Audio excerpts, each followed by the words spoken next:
বিসমিল্লাহির রহমানির রহিম। সুপ্রিয় শিক্ষার্থীবৃন্দ,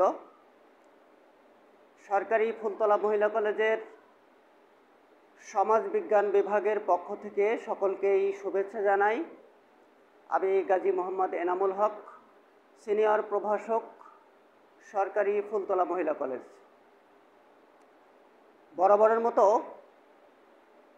আজকেও আমি মাল্টিমিডিয়া ক্লাসের মাধ্যমে উপস্থাপন করব আরও একটি মনোমুগ্ধকর ক্লাস।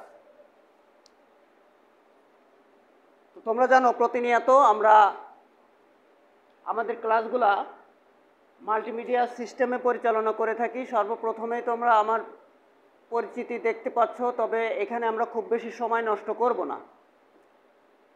এখানে যে পাঠ পরিচিতিটা হচ্ছে তোমরা শ্রেণী, যদিও একাদশ শ্রেণী, এটা হচ্ছে দ্বাদশ শ্রেণীর জন্য তৈরি ছিল, সেই জন্য লেখা রয়েছে। তো পঞ্চম অধ্যায়ের একটি বিষয় সম্পর্কে আলোচনা করব। এখন কি বিষয় সম্পর্কে আমরা আলোচনা করতে যাচ্ছি, ছবিটি দেখো তোমরা।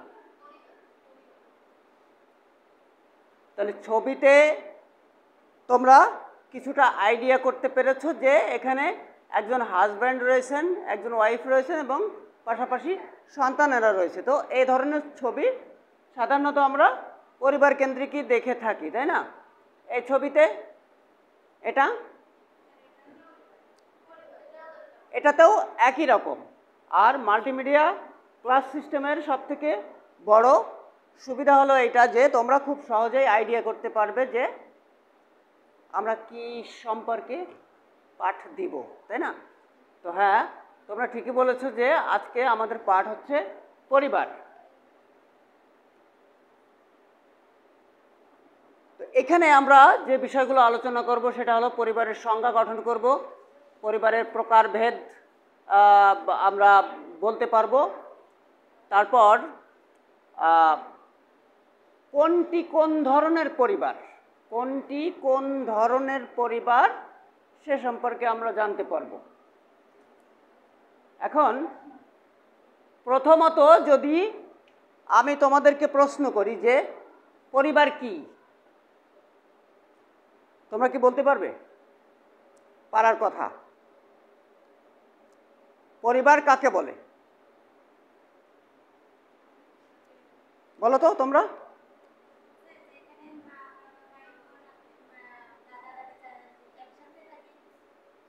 মা বাবা ভাই বোন দাদা দাদি একসাথে থাকে, তাই না? আচ্ছা, আর কারো কোনো মতামত? পরিবার কাকে বলে? দেখো, অতি সহজ এবং সাধারণ একটা আলোচনা। আমরা সবাই কিন্তু জানি, কিন্তু একটু ভেঙে বলতে হবে। বলো তো, আর কেউ পারবে? হ্যাঁ, তুমি পরিবার কাকে বলে? পরিবার কাকে বলে? যে পারবে সে হাত তোলো।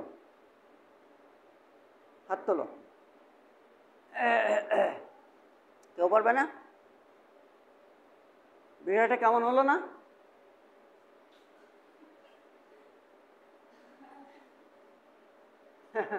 বিষয়টা দেখো, এটাই সিস্টেম হলো এটা যে ক্লাসের সবথেকে প্রয়োজনীয়তা হলো এটা।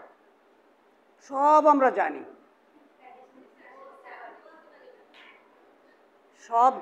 কিন্তু বলতে পারি না।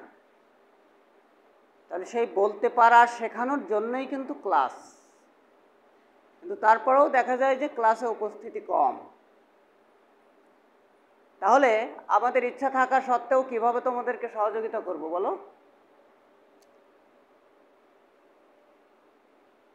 তো পরিবার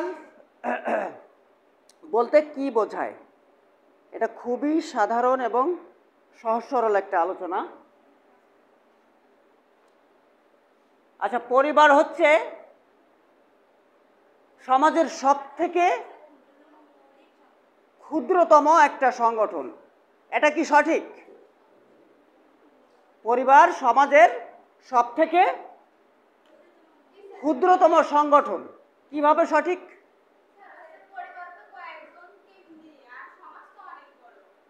আচ্ছা, বুঝলাম। আচ্ছা, পরিবারকে কেন্দ্র করে বৃহত্তর মানব সমাজ গড়ে ওঠে।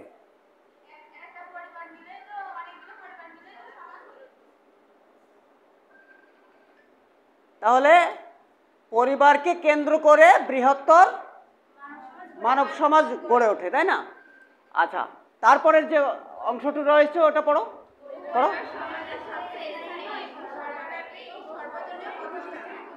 এর অর্থ কি?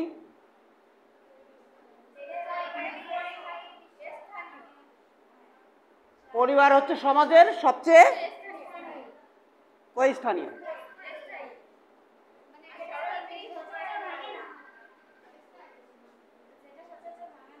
তার মানে পরিবারটা হচ্ছে কি একেবারে সবথেকে স্থায়ী একটা সংগঠন, তাই না?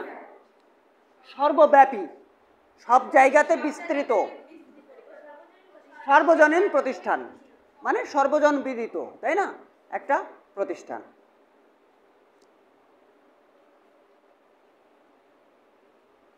তাই যদি হয়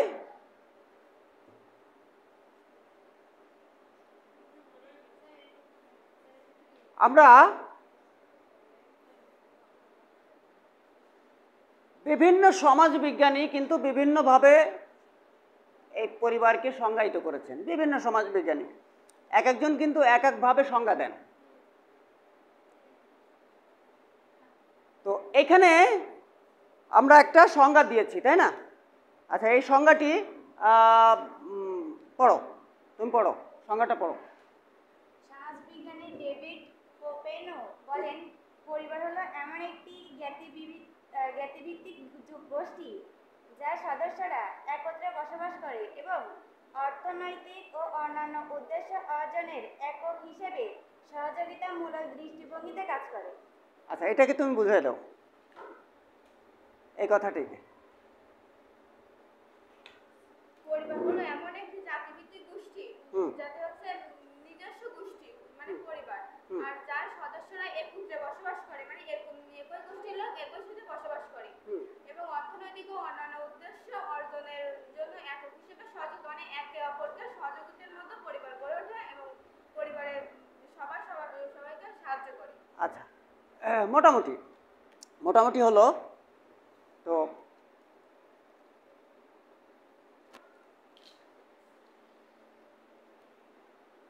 এটা হচ্ছে জ্ঞাতিভিত্তিক গোষ্ঠী। জ্ঞাতিভিত্তিক গোষ্ঠী, জ্ঞাতিভিত্তিক গোষ্ঠী কি? জ্ঞাতি মানে কি বলো তো? হ্যাঁ,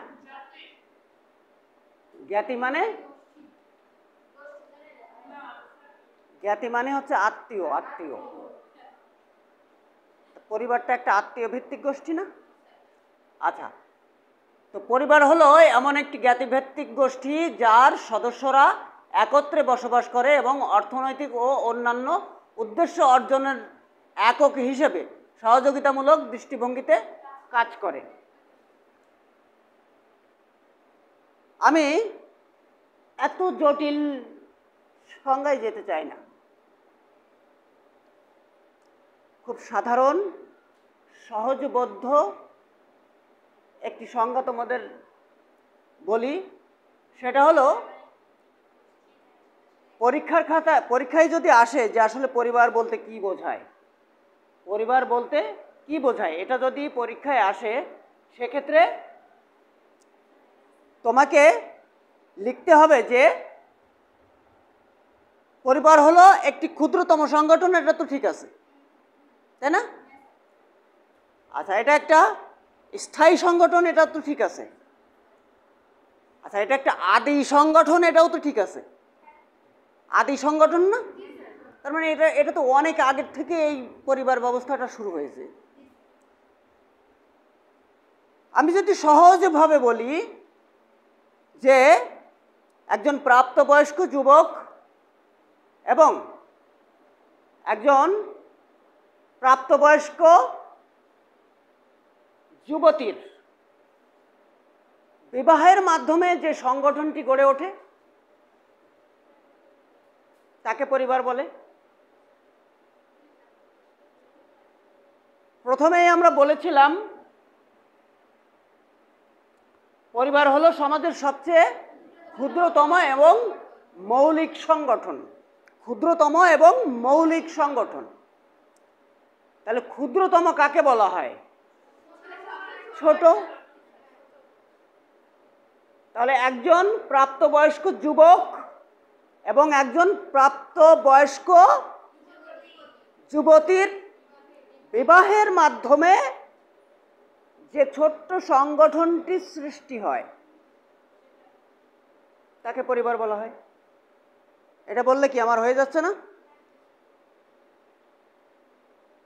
এই পরিবারকে কেন্দ্র করেই মানে টোনাটুনিকে কেন্দ্র করে, ক্ষুদ্রতম সংগঠন মানেই তো টোনাটুনির সংসার, এই তো একটা সংসারকেই তো একটা সংগঠনই বলা হচ্ছে, তাই না?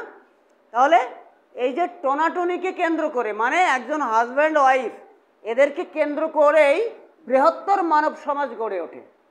তার অর্থ হচ্ছে কিছুদিন পর তাদের কোলে আসবে বাচ্চা। বাচ্চা তো বলা যায় না, বলতে হয় শিশু। বাচ্চা বলে ছাগলের বাচ্চা, গরুর বাচ্চাকে বলতে হয় শিশু। তাহলে তাদের কোলে যখন শিশু সন্তান আসবে, এটা কি পরিবার থেকে একটু বাড়লো না? আরও একজন হলো, আরও একজন বাড়লো। এবার এরা যখন বড় হবে, এদের যখন বিয়ে শাদী হবে, এদের থেকে আরও বিস্তৃত হবে। তাহলে সেই পরিবারকে কেন্দ্র করেই বৃহৎ মানব সমাজ গড়ে উঠতেছে না আস্তে আস্তে। আজকে আমরা এত মানুষ পৃথিবীতে, শত শত কোটি মানুষ, তাই না? তাহলে এত মানুষ গড়ে উঠেছি, কিন্তু তার কেন্দ্র তো ছিল ওই আদম হাওয়া।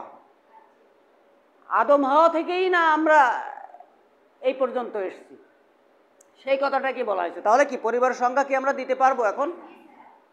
আচ্ছা, তাহলে আমরা যেটা সংজ্ঞা দিব, পরিবার সহজ, অতএব সংজ্ঞাটাও হবে সহজ। তাহলে এই সহজ সংজ্ঞাটা তুমি এবার বলো। হ্যাঁ, পরিবার বলতে কি বোঝায়?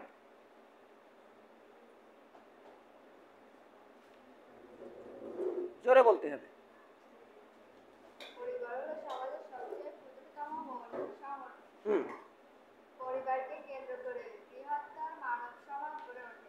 আচ্ছা, পরিবার সমাজের সবচেয়ে স্থায়ী সর্বব্যাপী সর্বজনীন প্রতিষ্ঠান। আচ্ছা, আর মূল সংজ্ঞাটা তুমি বলো। বসো বসো। আমি যে সংজ্ঞাটি বললাম,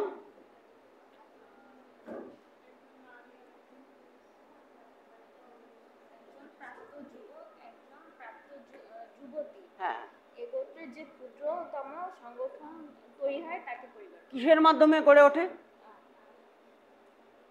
কিসের মাধ্যমে এই ক্ষুদ্রতম সংগঠন গড়ে ওঠে? বিবাহের মাধ্যমে। এতটুকু বুঝতে হবে যে বিবাহের মাধ্যমে গড়ে ওঠে। হ্যাঁ, ভালো হয়েছে, বসো। এবার আমরা একে একে আলোচনা করব পরিবারের বিভিন্ন প্রকারভেদ। কেমন?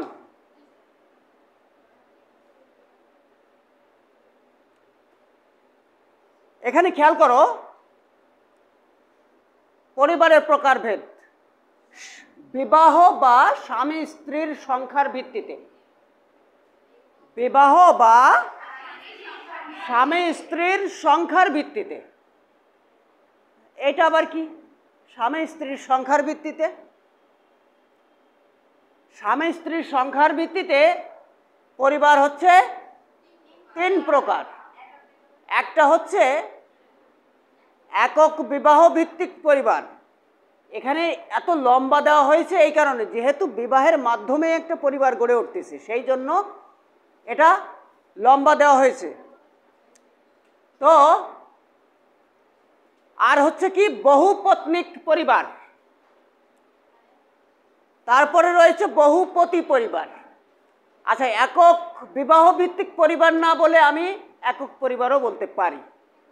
এখন একক বিবাহ ভিত্তিক পরিবার বলা হয়েছে এই কারণে, যেহেতু বিবাহের মাধ্যমেই পরিবার গড়ে ওঠে, সেই কারণে ওইটা একটু লম্বা করে দেওয়া হয়েছে, তাছাড়া আর কিছুই নয়। ওটা যদি বলো তুমি একক পরিবার, সেটাও যথেষ্ট।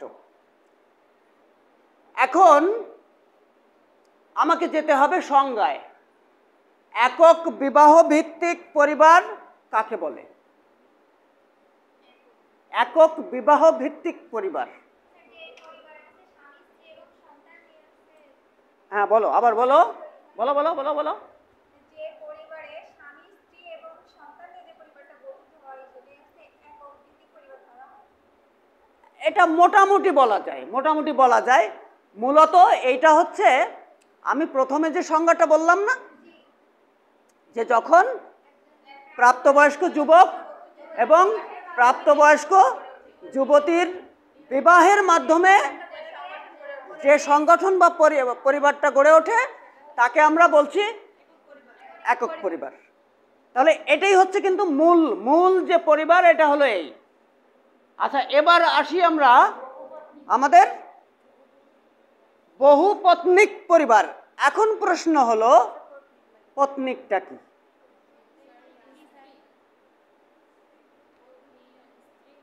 হ্যাঁ হ্যাঁ, আচ্ছা, ও বলেছে স্ত্রী, তোমাদের অভিমত কি? হ্যাঁ হ্যাঁ, ওইটাই। হ্যাঁ, তাহলে ও যেটা বলেছে যে পত্নিক, পত্নী, তাহলে বহুপত্নিক পরিবার। ও বলেছে যে স্বামী স্ত্রী, আচ্ছা তাহলে তাই স্ত্রী। আর এইটাকে আমরা কিভাবে সংজ্ঞা দিতে পারি বলো তো, একটু ভাবো তো। তাহলে পত্নী মানে হচ্ছে স্ত্রী, তাই তো? তাহলে বহুপত্নিক পরিবার কি সেটা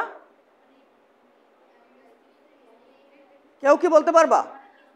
অনেক অনেক স্ত্রীর,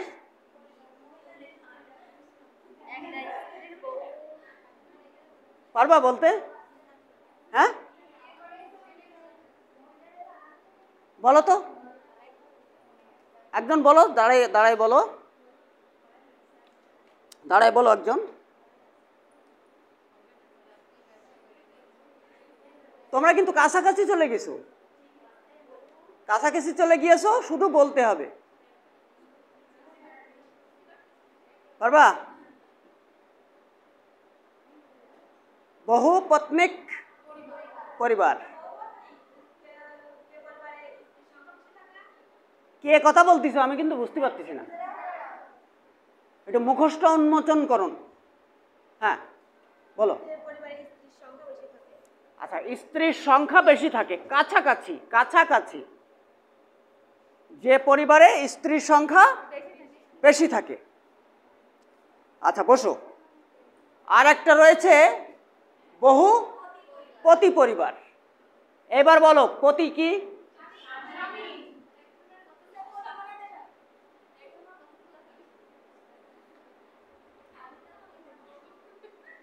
তাহলে ও বলেছে হচ্ছে কয়েকটা কয়েকটা বউ, যেটা সেটা হচ্ছে বহুপত্নী। তাহলে বহুপতি কি?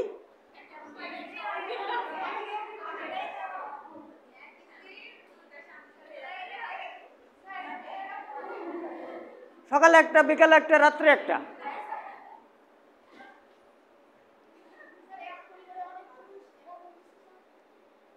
আচ্ছা, এবার আমরা নেক্সটে যাই। তোমরা কাছাকাছি চলে গিয়েছো এবং মোটামুটি ক্লিয়ার।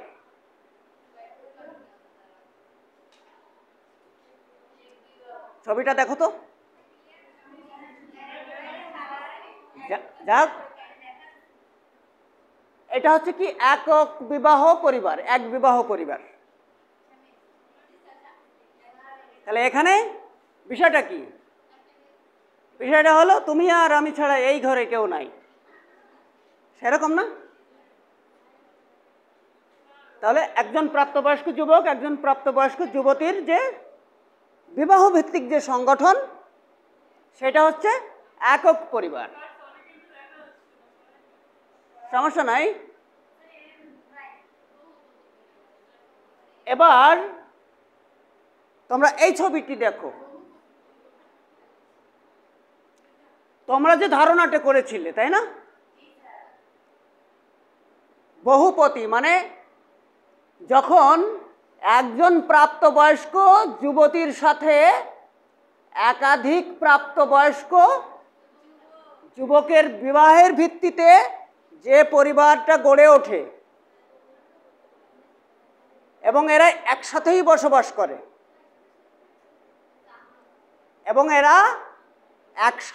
বসবাস করে এক ঘরেই বসবাস করে ওই জায়গায়, হ্যাঁ,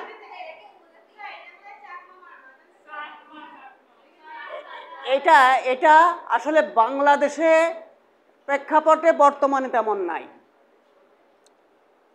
এটা আমি স্থানটার নাম ভুলে গেলাম। যাই হোক, এক সময়ে এই উপজাতীয় সমাজ বা ক্ষুদ্র নৃগোষ্ঠীর সমাজের মধ্যে প্রচলিত ছিল, জায়গাটার নাম আমি ভুলে গেলাম, এই মুহূর্তে বলতে পারছি না, তিব্বতীয় অঞ্চলে সম্ভবত এই ধরনের পরিবার ব্যবস্থা ছিল এবং এটা এই মানে এই ক্ষুদ্র নৃগোষ্ঠী যারা, তাদের মধ্যেই এই ব্যবস্থাটা বিদ্যমান ছিল।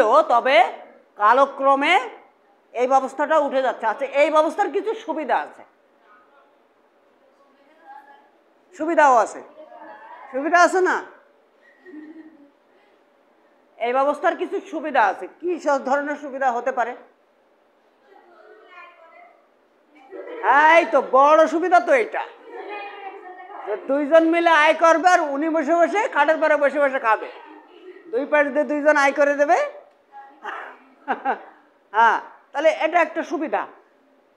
আর একটা সুবিধা আছে, সাধারণত এই ধরনের বিবাহেতে দেখা যায় যে একই পরিবারের দুই ভাইকে বিয়ে করে, মানে আপন দুই ভাইকে বিবাহ করে। তো আপন দুই ভাইকে বিবাহ করার ফলে একটা সুবিধা হলো, সেটা তোমার সম্পত্তি নির্ধারণের ক্ষেত্রে। যদি এ একটা বউ নিয়ে আসতো আর ও আলাদা একটা বউ নিয়ে আসতো, এবার বাবার সম্পত্তি নিয়ে কাড়াকাড়ি বাঁধত। তো যেহেতু দুইজনই একজনকে বিবাহ করেছে, সেই ক্ষেত্রে ওই সহায় সম্পত্তির কাড়াকাড়ি নেই, আবার আয় উপার্জনও মাশাআল্লাহ খারাপ হয় না, তাই না? তাহলে এটা হচ্ছে বহুপতি পরিবার।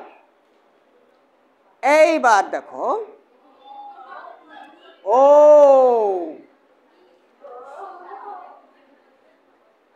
এখন আমরা যদি এই ছবিটা দেখি, তাহলে এই ছবিটা আমরা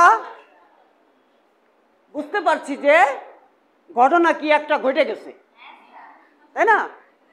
তো ঘটনা কি ঘটেছে? ঘটনা ঘটেছে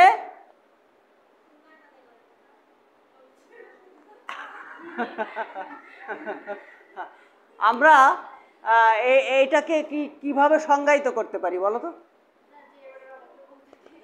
কিভাবে সংজ্ঞা দিতে পারি?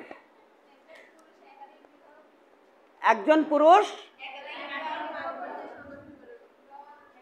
তাহলে কি দেখো এই ছবিটাতে কথা বলছে না? ছবিটাতেই কথা বলে দিচ্ছে, যদিও আমার মুখ দিয়ে কথাটা বেরোচ্ছে, এই তো। এই ছবিটা দেখে একজন শিশু মানুষও বুঝতে পারবে, ঠিক না?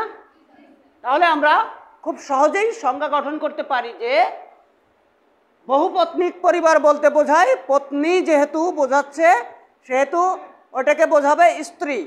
তাহলে যখন একজন স্বামী না, একজন লোকও না, একজন পুরুষও না, একজন প্রাপ্তবয়স্ক পুরুষ, একটা বালক ধরে আনলে কি তুমি তার বিয়ে করবা? তাই না? তাহলে ওইখানে উল্লেখ করতে হবে যে বিবাহের ক্ষেত্রে শর্ত থাকে তো, তাই না? বিবাহের ক্ষেত্রে তো শর্ত থাকে যে তাকে পূর্ণাঙ্গ বয়স্ক হতে হবে, প্রাপ্ত বয়স্ক হতে হবে। তাহলে এই কথাটিকে অ্যাভয়েড করা যাবে না, এই কথাটা বলতে হবে, কেমন? তো যখন একজন প্রাপ্তবয়স্ক যুবক একাধিক প্রাপ্তবয়স্ক যুবকটিকে বিবাহ করে কি একত্রে বসবাস করে বা সংসার করে, তখন তাকে বলা হয় বহুপত্নিক পরিবার। আচ্ছা, আমাদের সময় আছে আর কতটুকু আছে? আচ্ছা, তাহলে আলোচনা করি। আমরা মোটামুটি ক্লিয়ার, তাই না? এইটুকু। এবার হচ্ছে ক্ষমতার মাত্রার ভিত্তিতে, হ্যাঁ, ক্ষমতার মাত্রার ভিত্তিতে। মাত্রা আবার কি?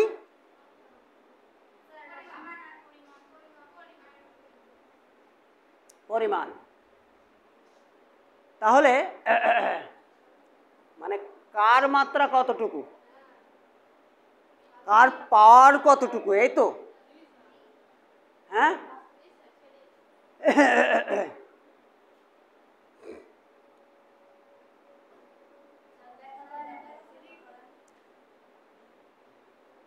তাহলে এখানে হচ্ছে পাওয়ার মানে কি? ক্ষমতা না?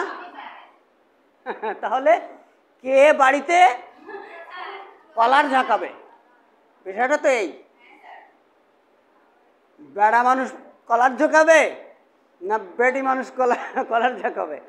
তাহলে সেই প্রেক্ষিতে পরিবার হচ্ছে দুই প্রকার, একটা হচ্ছে পিতৃপ্রধান পরিবার বা পিতৃতান্ত্রিক পরিবার, আর একটা হচ্ছে মাতৃপ্রধান পরিবার বা মাতৃতান্ত্রিক পরিবার। আচ্ছা, পিতৃতান্ত্রিক পরিবার কাকে বলে?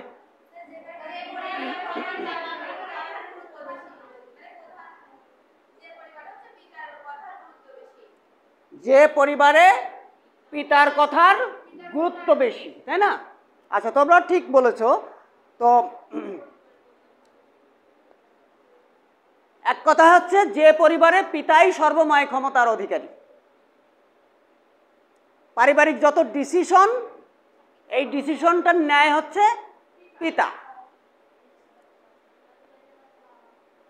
কতগুলো সন্তান নিতে হবে, কয়টা ছেলে মেয়ে নিতে হবে, ডিসিশন নেয় বাড়ির পুরুষ মানুষ। কি বাজার করতে হবে,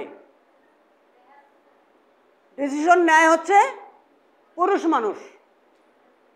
মানে এখানে ছোটোখাটো বিষয় নাই, একটু বড় বা গাম্ভীর্যপূর্ণ যে সমস্ত সিদ্ধান্ত, সেই সিদ্ধান্তগুলোর ন্যায় হচ্ছে বাড়ির পুরুষ মানুষ বা বয়স্ক পুরুষ মানুষ।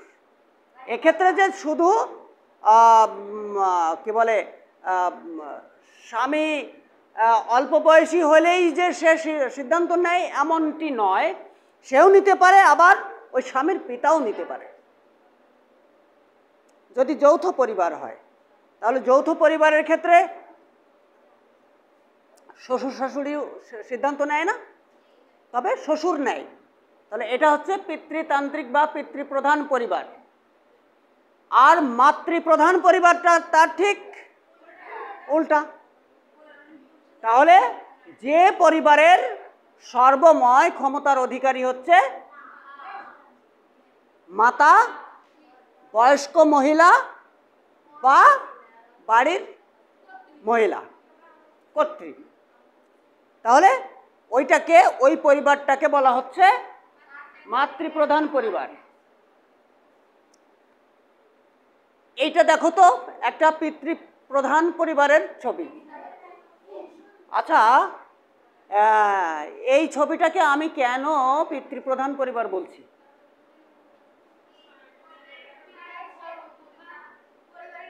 কি করে বুঝলে? বয়স্ক লোক তো আছে, এখানে পুরুষ আছে 2 জন আর মহিলা আছে 3 জন, তাহলে কি করে পিতৃপ্রধান পরিবার বুঝলে?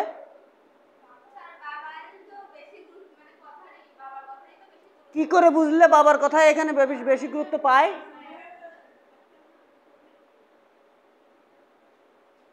ছবিতে কথা কয়, কিভাবে কথা কয়,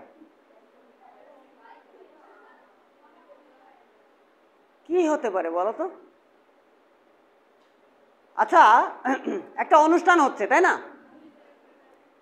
একটা অনুষ্ঠান হচ্ছে, আচ্ছা অনুষ্ঠানের যিনি প্রধান অতিথি, তাই না, তিনি কি ওই সামনের কাতারে বসে, না এক পাশে বসে, না মাঝখানে বসে? এখানে ব্যাটাটা কোথায় আছে?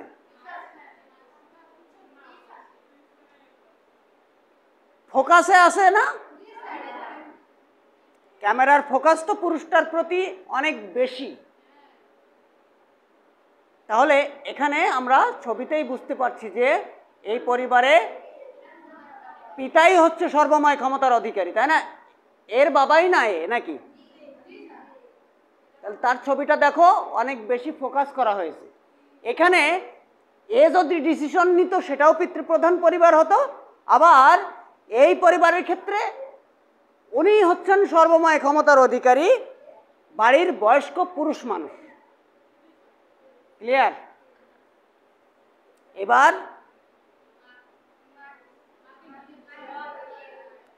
তাহলে এখানে দেখো তার ঠিক উল্টা, অর্থাৎ যে পরিবারের ক্ষেত্রে মাতাই সর্বময় ক্ষমতার অধিকারী, দেখো মাকে ঘিরেই বা বয়স্ক মহিলাকে ঘিরেই কিন্তু সব কেন্দ্রীভূত হয়েছে, তাই না? তাহলে এই ছবিটার মাধ্যমে আমরা এটা বুঝতে পারি যে এটা হলো মাতৃপ্রধান পরিবার।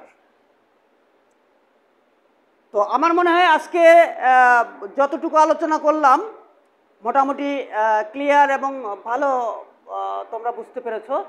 তো আমরা এই ক্লাসটিরই বাকি অংশ আগামী দিন আলোচনা করব ইনশাল্লাহ। তো আজকের মতো এখানেই সমাপ্তি ঘোষণা করছি। সকলকেই ধন্যবাদ। আসসালামু আলাইকুম ওয়া রাহমাতুল্লাহ।